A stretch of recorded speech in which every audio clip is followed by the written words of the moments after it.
All right, welcome back to Turnbull Garage. So today we're going to carry on with this 2013 Ford Escape, removing the engine and transmission. So we saw in the previous video, I really did struggle and made my mind up that I'm going to pull everything out together. So there's only a few more things to disconnect, the tough one being that exhaust. So let's just get right into it and see if we can get this thing pulled out. Okay, so before I even got started, I went ahead and threw a lot of heat on those nuts. Hit it with some more penetrating oil and let that soak for a bit. But while that's going on, I'm going to remove there's 6 bolts to hold this cross member on. All right, I got the cross member out. Pretty easy actually, just 4 bolts and 2 nuts.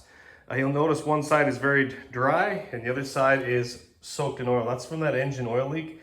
That whole side of the car underneath is basically oil. It's just constantly dripping oil. There's so much oil everywhere. That's part of the reason I'm pulling this engine.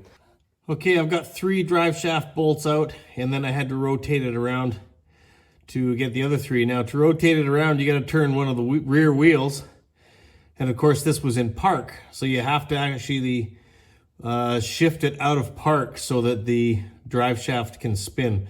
So now that I've got that done and the rear of the vehicle's back on the ground, I can remove the last 3 bolts. I'm going to leave one in, however, until I get this exhaust taken care of, because once I undo this drive shaft, it's going to hang down and get in my way. So I'm going to be using, turn around here. I'm going to be using a Sawzall. I tried to get this with a socket, but there's no way. The hex just disintegrated. So I'm going to come in here with a Sawzall and cut this off, both nuts. And then what I'll have to do is pound this stud out or grind the back side of this stud off, drive it out, and just use a nut and a bolt.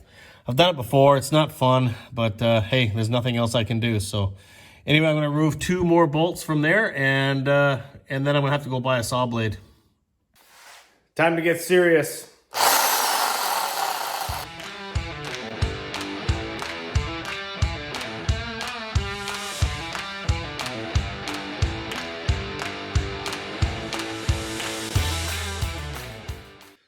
All right, so there you go. 5 blades later, and I got some crap in my eye, some dust and stuff. But anyway, we got those nuts off, so that's good. So the exhaust, as you saw, is hanging down. The last thing to do is 1 bolt for the drive shaft and 2 rad hoses, and this thing should be coming down.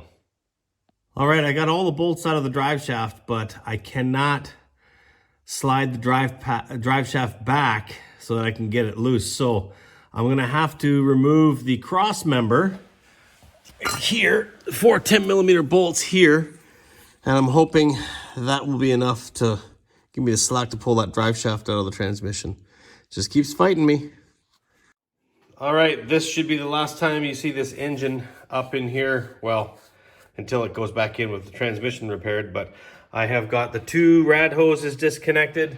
I've loosened off those 3 nuts from the upper motor mount there. I've loosened off the transmission sort of mounted bolt there. And the last thing to do is underneath there are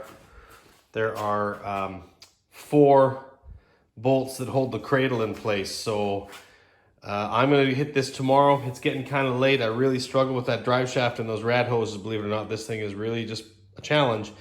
But anyway, that's going to be I'm going to go tomorrow when I'm nice and fresh. So I'm going to sign off here, and tomorrow this damn thing's coming out. All right, so I had a good look at this, and I was hoping I could get my floor jacks underneath this and lower the cradle and engine down with the floor jacks, but they don't actually go up high enough to where this vehicle's sitting right now. So I'm actually going to get my cherry picker and chain it onto the engine and transmission and unbolt everything and then lower it down to the ground. It's going to be a bit of a pain, but it's pretty much the only way I can do it without a hoist. So anyway, and I'll show you where there's a couple key anchor points I've seen on here that I think will work. So looking at the engine here, there's right in the casting here is a lift lug, and over on the transmission side, yeah, there it is, right on the top of the transmission. So I can get in there, you can see it. There's a hole there, it looks like to be a lifting lug. That should be enough anyway to lift this thing up, although it does look like it might be a little bit lopsided doing it that way. I think I don't know, we'll just see what happens. I might have to use the engine hoist and a combination with a floor jack, but you know what? This thing's coming out. I don't care how it happens. I don't care if it falls out at this point. Let's just get this thing out of here. Okay, so this is my setup. I've got it chained onto those 2 lift points, and I can tell you right now it's going to be heavy into the back. The cradle goes quite far back, actually.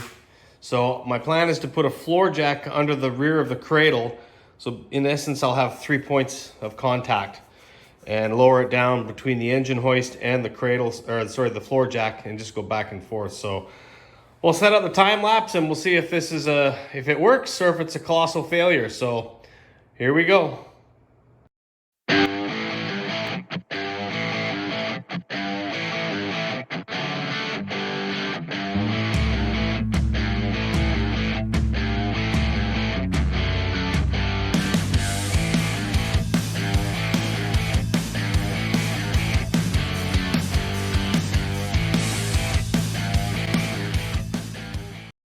All right, so it's down as far as it can go. It's actually sitting on the engine hoist here. So a couple things I forgot to do when I was lowering this down is I forgot to undo the steering shaft. It wasn't coming down. I thought, oh my God, I'm gonna wreck it. But I also forgot to remove these 2 brackets, which were actually holding the cradle up in the back, which is a blessing in disguise because it didn't put a bunch of strain on that steering shaft. That could have been bad. So anyway, once I got the steering column disconnected, removed both these brackets, it actually lowered down pretty smoothly, and everything was disconnected as I'd hoped. So now what I gotta do is disconnect the chain. I've gotta lift the engine up a little bit with a couple of floor jacks so that I can slide the cherry picker out of there and then lower it right onto the ground. And then I'm gonna have to rig the car with the engine hoist and lift the car up so that I can slide the engine and transmission and cradle out from the bottom. So we're not quite done yet, but we're definitely getting there. So let's carry on.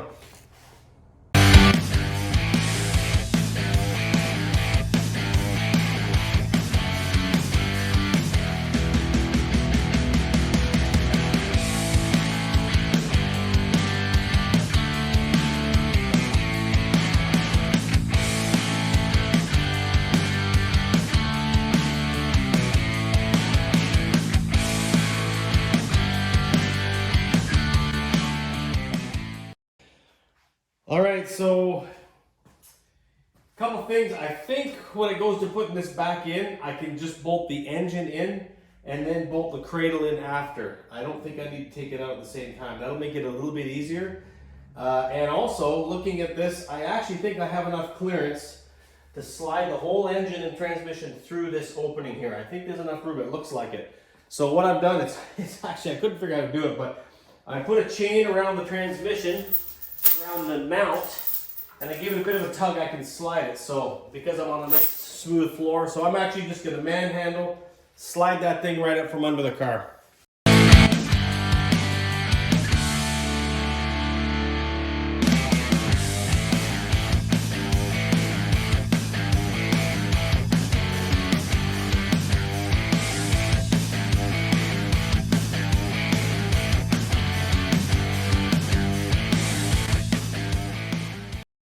Yeah, it's not quite gonna work, that strut. If I didn't have the cradle attached, or the cradle, I would come out, but the strut is catching it. So I'm gonna hook up the engine hoist, lift the front of the car up, 10 inches or so, and then it'll slide right out. So I'm gonna set up for that. All right, this is the sketchiest part of this whole operation. I'm going to lift the front of the truck, or the SUV, up, slide the engine out, and let it back down on the jack stands. Hopefully I don't die.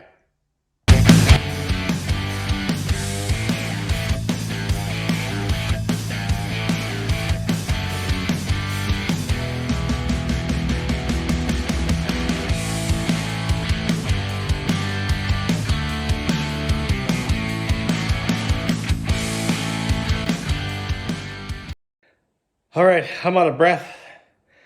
It's actually pretty heavy, that thing altogether. But anyway, that was probably one of the sketchiest things I've done in a while. But you know what? Desperate times call for desperate measures. And I tried to lift the front of the vehicle up with the hoist, but it was actually too heavy. It wouldn't do it. And I just didn't have the maneuverability to pull the boom in. So I just jacked the car up with a board under it, and oh my God, that was sketchy. But anyway, it's out. So there you have it. Now what I gotta do is I'm gonna try and separate the cradle here at the back, and then I'm gonna try and pull this transmission off. It still looks like a daunting task, but it's closer than I was before. So let's see what we can do here. All right, so I got the cradle out. I threw it onto a wheel dolly so I can just wheel that outside. I'm gonna have to degrease the crap out of that. It's really oily, but that's great, that's off. So now it's just a matter of unbolting this transmission. Before I do that, I'm gonna get all the wire harness, hoses, and anything that's sort of interfering, and I'll flip them onto the top of the motor there so that this transmission is completely bare. So that's my next step. Okay, just another little update here. I've got the transmission cooler off, the transmission bracket off. I removed the exhaust, the catalytic converter from the turbo because then it allows me to get to these bolts easier. There's a heat shield over there that goes on top of here. And I wanted to show you something quite interesting. I gotta get a flashlight here, hold on. If you look down there, you can see the top of two heads of the two bolts down there. They're loose. I don't know how the hell they got there. I'm wondering if during the factory install, they dropped them and they ended up there. They're just two loose bolts. You can just see the heads against the transmission there behind the rear differential here. Okay, I just removed the transfer case, whatever you want to call it. And it has a little bracket there you got to remove along with some bolts. And right here were the bolts I was telling you about. And they are loose. That one's jammed in there. That one's loose. I don't know. I don't think this has been gotten into before, but yeah, you can see that bolt there. It's just jammed in there. Very strange. Anyway, let me just say, I watched a video online of a guy who did this transmission removal with the engine in situ, and hats off to that dude that could do that, because I'm telling you, I've worked on a lot of stuff. I consider myself somewhat talented. Limited by the fact I don't have a hoist, but to get this off in the car with these bolts to get this rear transfer case thing off, it's near impossible. But he did it, and I wouldn't have tackled it. Anyway, looks like we're just about ready to separate this transmission. All right, this transmission is ready to come off. I've got one bolt holding it on. Should hopefully be one bolt, and I'm going to use my crane to just sort of lift it, and I'll drag it back.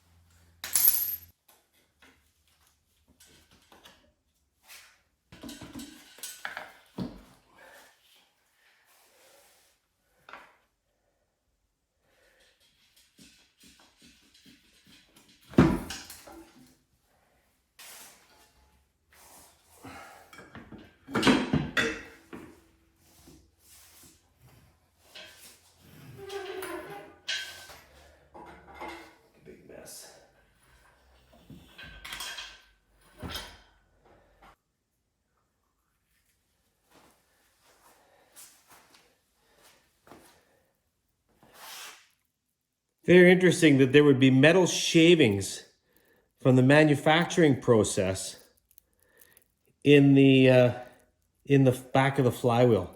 That's brutal. What the hell? All right, I got the transmission up on my stainless, in my little tray here. So that next thing is start tearing this transmission down. Now the real work starts. All right, that's gonna do it for this video. I got everything accomplished that I wanted to get done, and that's the engine out, transmission off, and up on the table. So the next video is gonna be the tearing down of that transmission, and hopefully I can find what's wrong with it. I have actually watched a video on tearing these down. There's not a lot to them, there's a lot of parts, but mechanically it's not that difficult. So anyway, and the last thing I'm gonna do, actually I'm gonna be changing the timing belt on this engine while it's out. I don't think it's ever been done. Now is the time to do it. You need some fairly specialized tools in order to do that, and I've got those coming. So you gotta lock the cams, lock the, put it in top dead center and everything before you take it all apart. So yeah, thanks for watching. I hope you're enjoying this video, and it's gonna get interesting. Thoughts and comments down below, and yeah, have yourself a great day.